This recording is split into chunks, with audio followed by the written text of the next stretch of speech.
Hi friends, I'm Abby and welcome back to my channel. Today I'm going to be talking you through 10 anticipated releases for the summer, so for the months of July, August and September. I have done this for the past 6 months, so I have one for January, February, March and another for April, May and June, so this is the third one of my anticipated releases for the year. To talk you through 10 new books that are coming out that I want to read. All of these books, I've got the dates from UK Amazon. So if there are any mistakes, then I am terribly sorry. And if there are any differences between the UK and the US, then I am also sorry. I've gone with the information available to me at the time of filming this, which is the middle of June. So the first one that I have noted down is Six Crimson Cranes by Elizabeth Lim, which is coming out on the 8th of July. This is a new fantasy story by this author that she's got a couple of books out already. Spin the Dawn duology, which I have not read but have heard great things about from Elliot Brooks. And this has a stunning, I think, UK cover. Stunning, very pretty UK cover. And in this you are following our main character Shiori, and she at the beginning of the book realizes that she has a secret, forbidden magic, which forestalls her wedding, but then leads to her stepmother banishing Shiori and turning her brothers into cranes and warning her that if she speaks, then for every word, one of her brothers will die. So I guess it then goes on from there. I believe there is like a romance with the boy that she was meant to marry and her discovering more about her powers. And I guess trying to save her brothers, because I would not want to be a crane. I mean, like, maybe for a day, but I don't think I would want to be permanently turned into a crane. So yeah, it sounds really good. Again, the cover.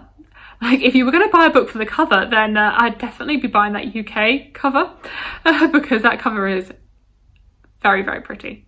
Up next, on the 13th of July, there is a Psalm for the Wild Built, which is a new book by Becky Chambers. I haven't read anything by Becky Chambers. I haven't read any of her books out yet, but I thought this sounded really interesting. I believe it's a novella. This seems to be set in like a future world where robots have gained self-awareness and they wandered off into the wilderness, never to be seen from again. Centuries have passed, and then we are following this monk who gets interrupted by a robot, and this robot is asking, what do people need? And he cannot go back into the wilderness until he gets his answer. But the answer to this question depends on who he asks. But I've heard like this is really like cute. I think I heard Brightness Katie Reed talking about the story and how much she really enjoyed it. Judging from what I've heard about Becky Chambers, she sort of has these sci-fi stories which combines like elements of sci-fi with very character-driven plots. So that's what I'm anticipating with this. I guess following the same theme of an author that I have not read from before, who has books out, is Half Sick of Shadows by Laura Sebastian, which comes out on the 20th of July. She has the Ash Princess trilogy, which I have not read, but this is her adult debut. And it's a retelling of the Lady of Shalott in this bold feminist reimagining of the Arthurian myth. If you didn't know, throughout the first half of this year, I was watching Merlin, the BBC TV show, with some of my friends, and loved it so much. Love Merlin. If you haven't watched it, I would strongly recommend it. And especially if you're feeling down, or like if you need a pick-me-up, because that show is just so cute and endearing, and like it just makes you happy watching it. Like, it is such a happy show. Like, it was a classic BBC TV show. I mean, it's not even that old, but like it's a classic to me. And so ever since then, I've been wanting more and more like King Arthur retellings or reimaginings. I have Lancelot by Giles Cameron to read, but this I guess could be another one that I could add to my list of King Arthur retellings. And it's saying that everyone knows the legend of Arthur, destined to be a king, of the beautiful Guinevere who will betray him with his most loyal knight Lancelot, of a bitter sorceress Morgana who will turn against them all. But Elaine alone carries the burden of knowing what is to come, for Elaine of Shalott is cursed to see the future. So I guess it's like a retelling of one of the characters from the Arthurian legend that we don't actually know that much about. And and it sounds like our main character is able to see the future, and she's like, do I change it? What do I do about it? On the 22nd of July, She Who Became the Sun is released by Shelley Parker Chan. I have an arc of this book, so hopefully by the time we get to the 22nd of July, I will have already read this, because I've been planning to read it for the past couple of months and I haven't got around to it yet. And I believe Petrick has a review of this up. He really liked it, and it's been marketed to me as Mulan meets The Song of Achilles.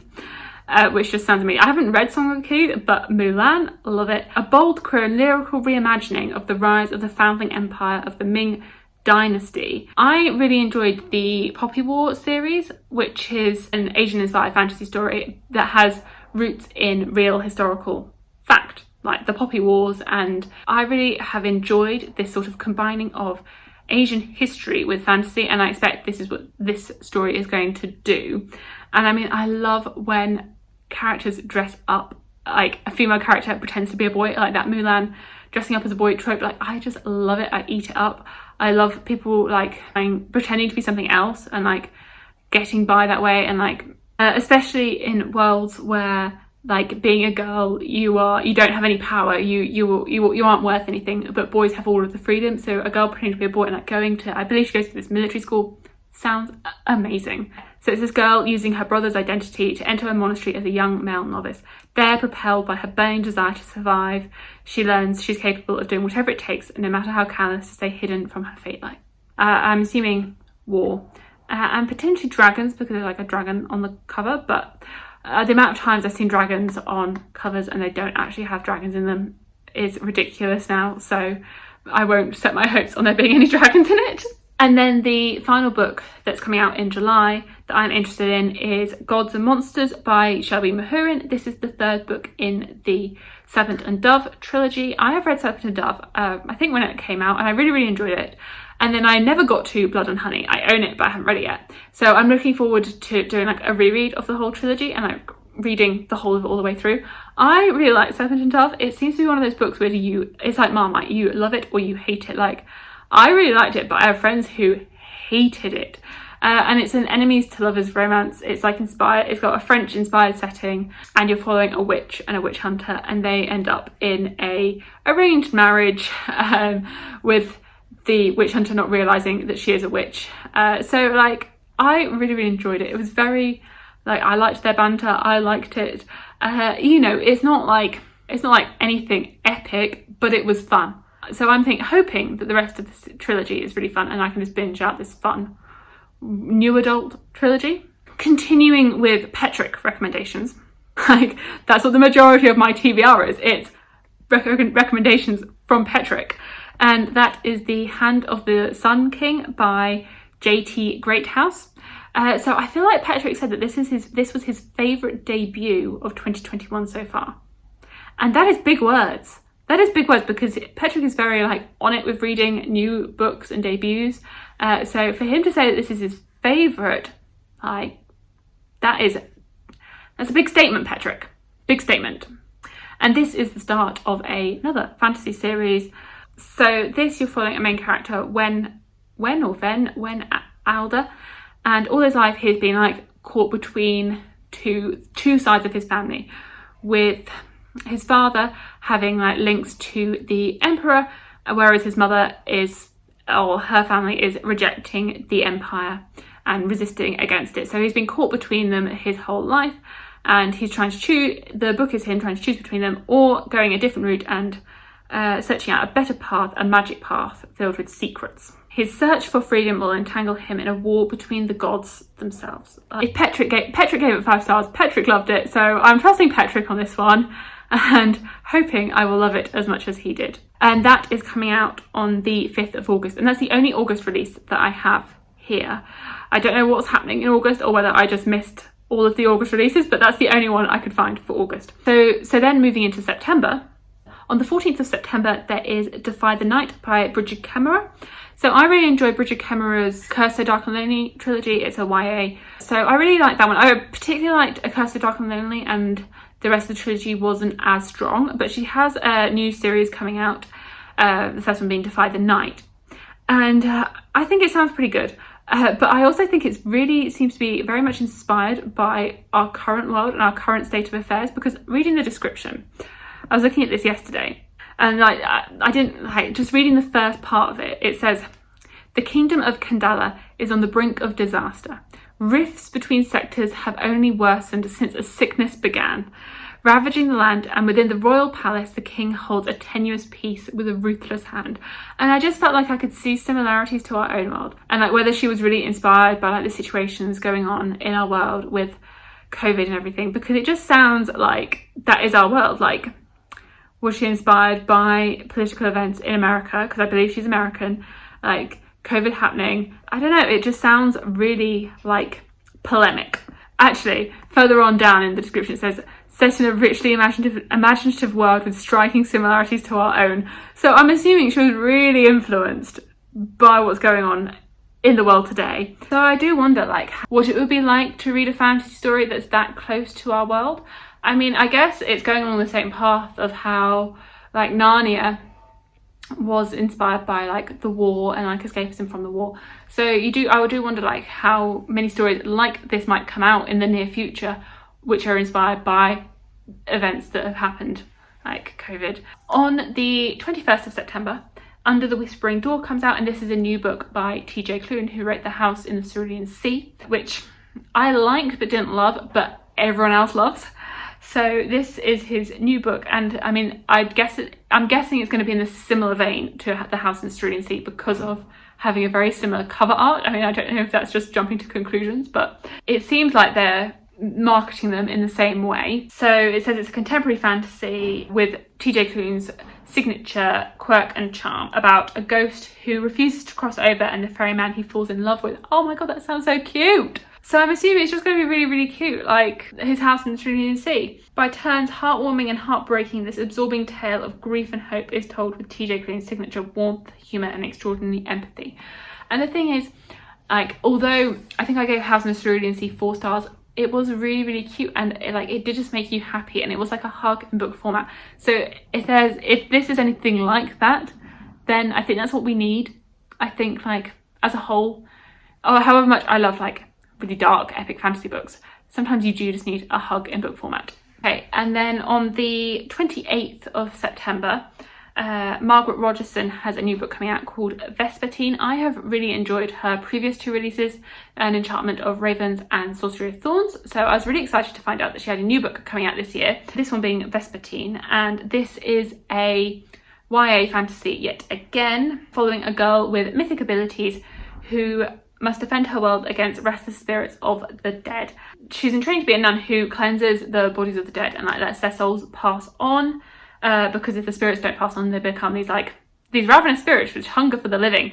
But then one day her convent is attacked by possessed soldiers, and I guess it will go from there. And I'm assuming like with her other 2 books there'll be like, well, these obviously fantasy elements but with like some romance sprinkled in throughout. I really like her writing style. I find it very easy to read, especially in her first 2 books, so I have hopes that this will be in a similar vein to those. No, I really like the trope of like people that are passing spirits on, like from the living to the dead. Like I don't know, I really, really like it. I don't feel like I read enough of, I was about to say like dead books, that doesn't sound appealing, but like the trope of not really necromancy, but like the trope of spirits and the dead and like evil spirits and good spirits and that sort of, all those tropes. Again, on the 28th of September, there is The Last Graduate, and I did talk about this in my April, May and June releases, so I guess it's making a comeback yet again because the release got delayed to September, and this is the second book in the Scholarmance series, the first one being A Deadly Education. So I read this one last year. It was released by Naomi Novik, and I liked it. I didn't love it, and it had a lot of controversy, but I'm interested, based on where A Deadly Education ended, I'm interested in seeing where the story goes. And I do wonder, like, with it being delayed, like whether there were changes that were made to it or like what's gone on with it, especially considering the pushback that she received on A Deadly Education. I'm definitely interested in seeing what happens in The Last Graduate and what happens with that. And I have just realised that I have 11 books here and not 10. I obviously cannot count to 10 because I've got 11. We'll blame The Last Graduate because that's the one that was in the June one, so honorary mentioning of an 11th book. And that is on the 30th of September. Once Upon a Broken Heart is coming out by Stephanie Garber. I have read and really enjoyed her Caraval trilogy. I know that one is also a bit like Marmite, where some people seem to either love it or hate it. I really enjoyed the whole Caraval trilogy. I mean, I love a circus setting, so I guess I was influenced by that. But she has this new book coming out. It's the first book in a new series about love, curses, and the lengths that people will go to for happily ever after. So I'm wondering if it's going to be like just very fairy tale-esque. I've just seen the main character's called Evangeline, and I don't know, like my middle name is Evangeline, and so I suddenly was like, oh, I feel like connected to it because that's my middle name, and I never really see anyone called Evangeline. Like, it's not the most common of names. Evangeline, yay, a main character that I can be like, oh, that's my name, well, my middle name. But this, you're following Evangeline, who has been raised by her father, and she's been brought up on legends of like fairy tale legends, one of them being about the Prince of Hearts, who is known for his powers and his bargains that he can strike. So I'm guessing there's going to be a romance there. I'm guessing for some romance. And I'm guessing she's going to strike a bargain with him and things are not going to go as planned. That would be my assumption. But yeah, and I really like the cover. I don't know, it just seems like it's going to be like a twist on fairy tales and it's going to have magic and romance in it. Those are 11 books that I am interested in or anticipated releases for the months of July, August and September, so to last us through the summer. Let me know what your most anticipated releases are for the next couple of months. Thank you so much for watching. Please like, comment and subscribe, and I will see you in my future videos. Bye!